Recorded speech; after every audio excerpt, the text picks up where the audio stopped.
With Israeli attacks targeting Hamas again in Gaza, we're being bombarded with the usual media coverage that tends to ignore the fact that Hamas still holds 59 hostages, only 24 believed to be alive, and each one of them is representing a war crime for every one of the more than 500 days they've been held by these Islamist extremist monsters.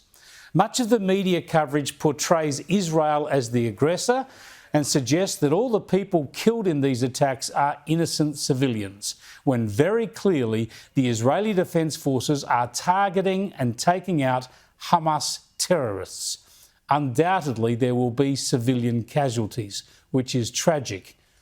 And the fault for that clearly lies with Hamas, which deliberately started the war, deliberately hides among and imperils civilians, and although defeated, refuses to surrender and return hostages and give the Palestinian people a chance at peace.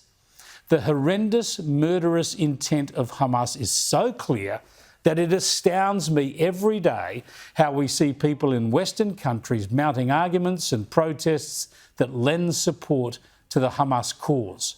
Free people living in multicultural societies supporting an Islamist extremist terror group that wants genocide for Jews, the imposition of Islamic theocracy, the subjugation of women, the extermination of gays, and the annihilation of reason and democracy.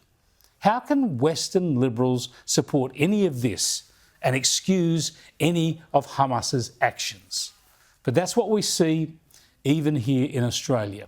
So let me share with you an important report released today in Britain that will get too little attention from most media.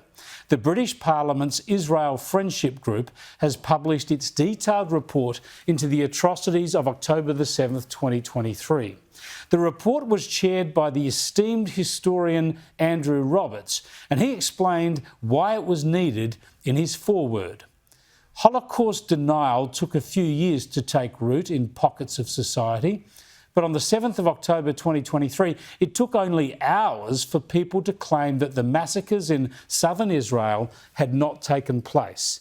Hamas and its allies, both in the Middle East and equally shamefully in the West, have sought to deny the atrocities, despite the ironic fact that much of the evidence for the massacres derives from film footage from cameras carried by the terrorists themselves, though of course there is also much more from many other sources, says Andrew Roberts.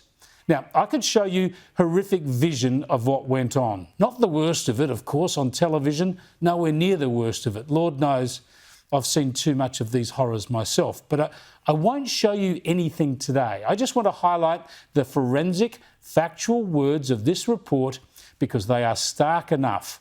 In fact, I can't read you the worst of them. The facts are just too traumatic, too horrific to be read on television. But a warning, even what you will hear from me will be distressing. Let's start with who was slaughtered and kidnapped. Women and children account for 27% of those killed during the attacks and near enough to half of the hostages taken alive. That's 316 women and children killed and 102 women and children taken as hostages, respectively. The youngest victim was just 14 hours old. Her mother shot while driving to the hospital to give birth, and a bullet hitting the baby girl's leg in utero. The oldest victim was a 92-year-old Holocaust survivor. Yes, and we know, of course, about the Bibas boys. Kafir and Ariel were killed, along with their mother, Shiri. The boys were 9 months old and 4. Then there were the sexual atrocities. Reports detailed gang rapes, sexual mutilation and assaults on both living and deceased victims. Yeah, they raped and defiled bodies. There was a pattern across various locations of fully naked or partially naked bodies from the waist down that were recovered, mostly women, with hands tied and shot multiple times, often in the head. This was particularly prevalent at the Nova Music Festival. Again, I cannot recount here what was done to some of these women. It is just too appalling. Apart from sexual assaults, there were other mutilations. Decapitations and attempted decapitations were uploaded to social media for at least 3 victims. Look, this stuff is beyond belief. It defies civilization. It defies what most of us consider it is to be human. You can Google this report and read it in full if you need to, or perhaps there's some Hamas excuser you know who needs to avail themselves of the facts. And then there was, of course, the role of the United Nations agency in Gaza, UNRWA. The report notes that several UNRWA employees have been identified by name as participating in the attack. It names them and it recounts their actions, such as taking hostages and directing the murder of civilians at a bus shelter with grenades. And it adds that 7 other individuals with ties to both UNRWA and Hamas played various roles in the attacks. Yeah, UN staff involved in these atrocities. Yet we had Australian politicians, including the Greens and the Teals, demanding Australian taxpayers' dollars be sent to UNRWA. Why? Why would anyone, let alone a Teal like Allegra Spender, who has thousands of Jewish constituents, why would they want our money going to UNRWA when its staff have joined Hamas in rape, murder and hostage taking? And the report also probes the aims of Hamas, the objectives of all this. And they're the same as I've been explaining here since October 2023. This is all obvious to anyone who cares to understand.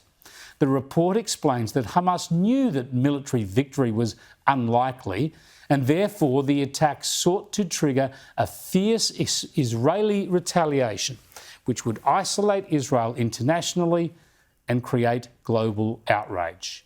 Yeah, they wanted war, they wanted bloodshed, they wanted Palestinian deaths so that Israel would be criticised. And they got Palestinian deaths, and they still get them today. Hamas call themselves a nation of martyrs, and they choose to make others martyrs at their will. Palestinian kids, Palestinian families. This is what Israel is dealing with. This is why Israel has only 2 options: either eliminate Hamas or expose its own people to more murder, more terror and more atrocities.